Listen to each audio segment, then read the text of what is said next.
Hello, my name is Genesis Varela, and today I am going to be sharing 3 specific classroom and behavior management strategies that you can use in your classroom. The first strategy I chose is called Make It Personal in the Classroom.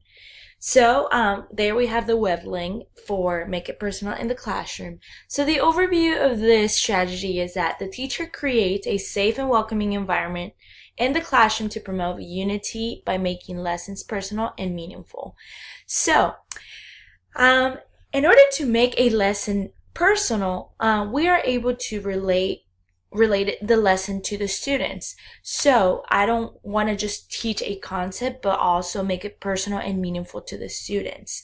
And this can also be applied by sharing parts of your personal life, or even if you want to make it more meaningful, have people from your family come in and speak about specific concepts or skills that you're teaching. If you are teaching social skills, even have another teacher come in so students are able to make it personal, so students know that these skills and concepts they're learning happen in real life, so they are able to make it personal in their own lives.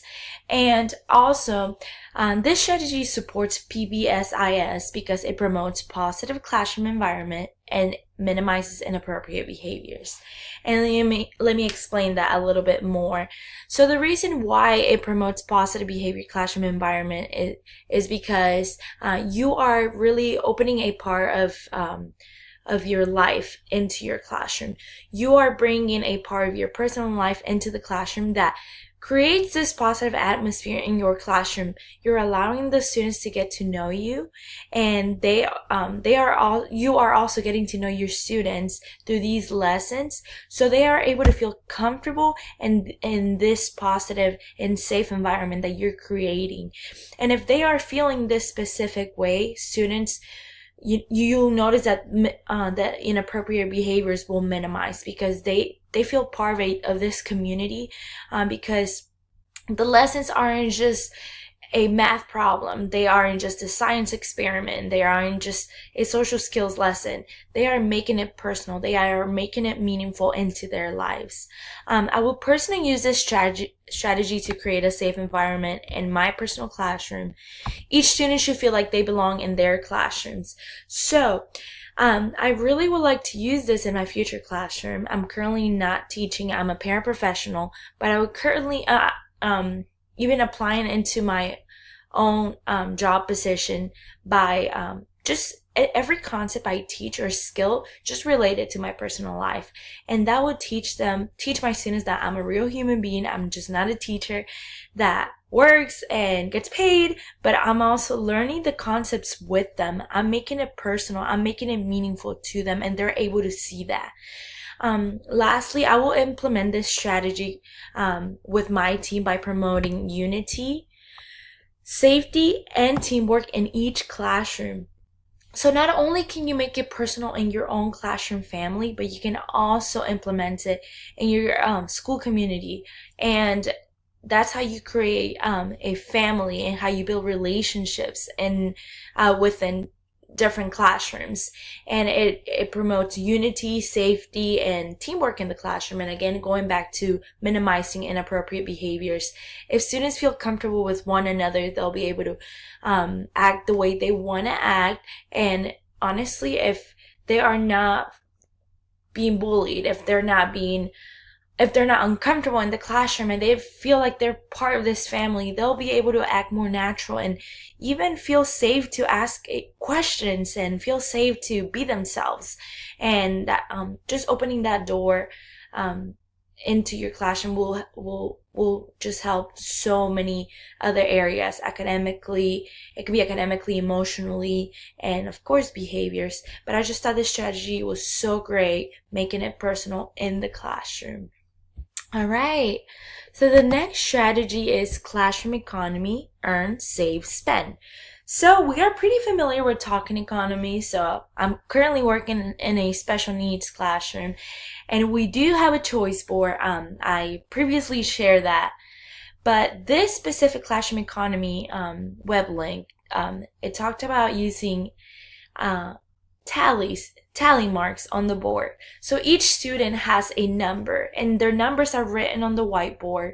If they show a positive behavior in the classroom throughout the day, the teacher will write down, will mark a tally on the whiteboard, so each student is able to see how many tallies they earn that day.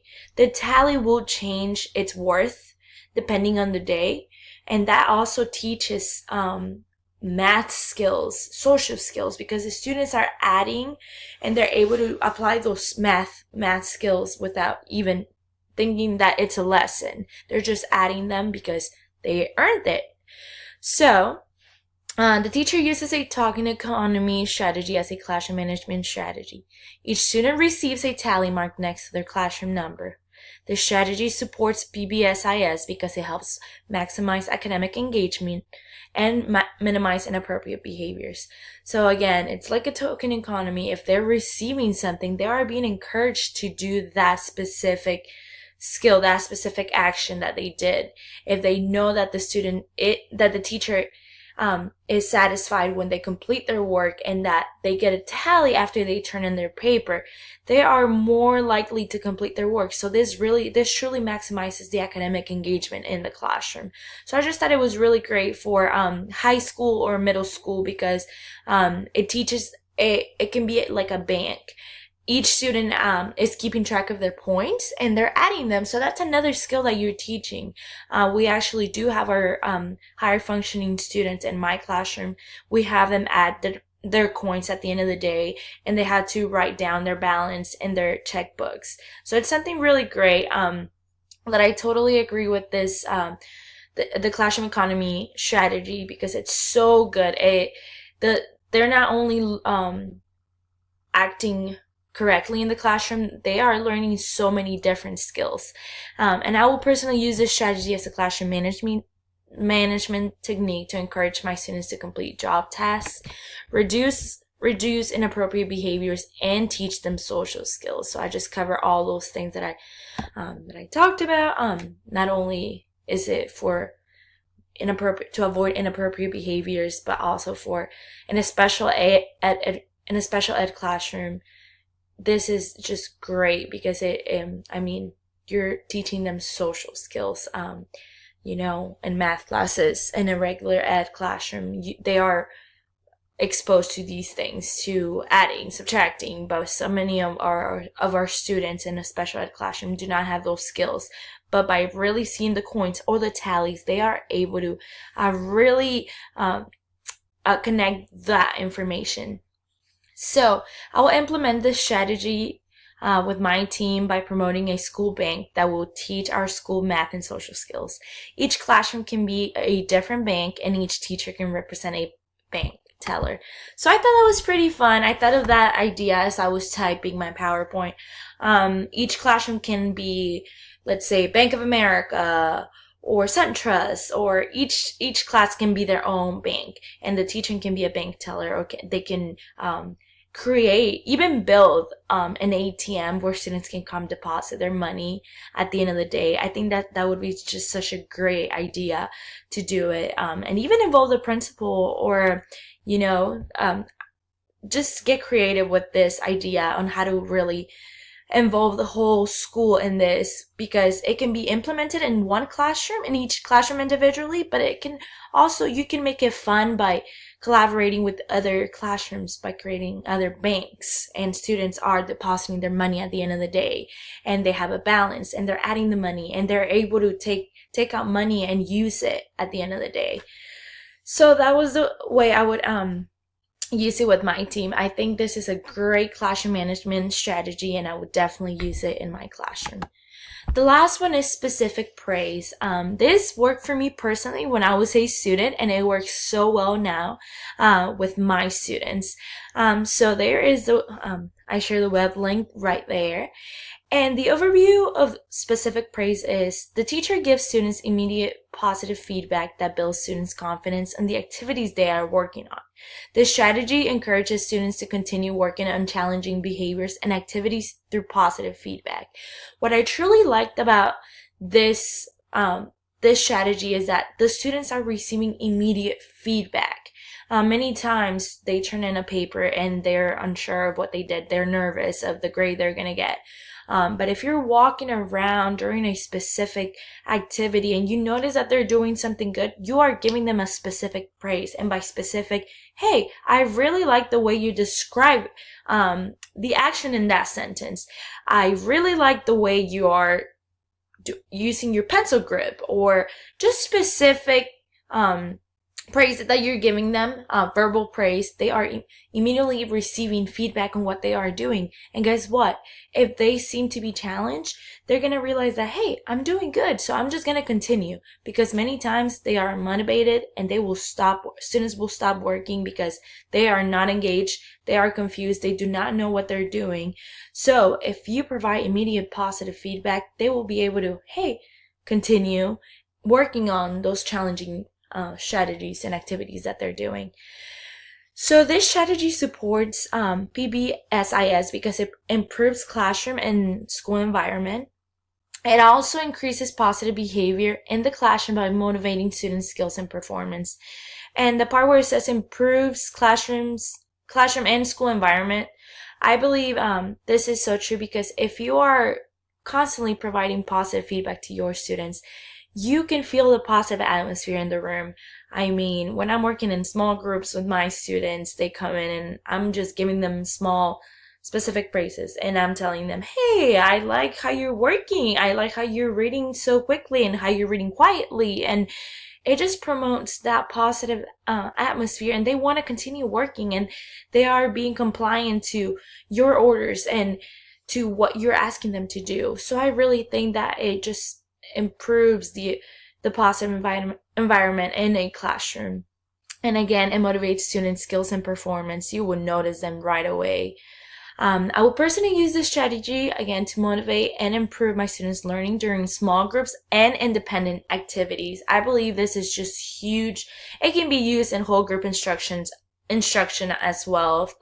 But I believe that in small groups and independent activities, it's just so important that we use this, because many times students know that they're close to us during small groups, and they kind of want to figure out if they are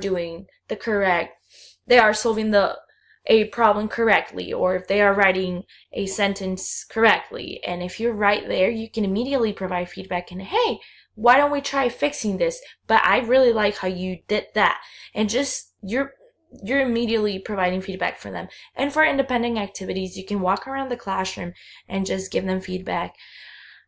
So that's how I would use it during small groups and independent activities. So specific praise can be implemented in every classroom as an efficient tool to motivate students. Motivating students will increase student performance and learning. So again, with what I said on how I would use it in my classroom, I think every teacher should be implementing this in their class. So every classroom, not only my classroom, but working as a school, specific praise should be a strategy that we should all use in our class.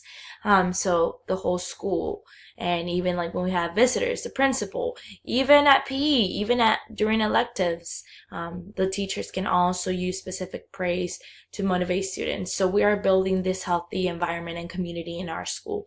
We can use this strategy as a team to implement values and to teach students that it is good to motivate one another when we notice something good. Praising one another is so important. So just making that a small lesson on how it is so good to just say good words to one another would be so good. And it starts with us teachers, because we're the ones showing them how to do it. So if we are able to do it, then they will be able to do it during electives, during lunchtime, during any other class. So those are the 3 strategies I really enjoyed. Again, it was make it personal in the classroom, classroom economy, and specific praise. I think all of them should be implemented in your classroom. They are amazing. I know classroom economy is just a specific way to do classroom management, but I have used it and it works amazing. So I hope you guys enjoy the video, and I hope you're able to use these in your classrooms. Thank you so much.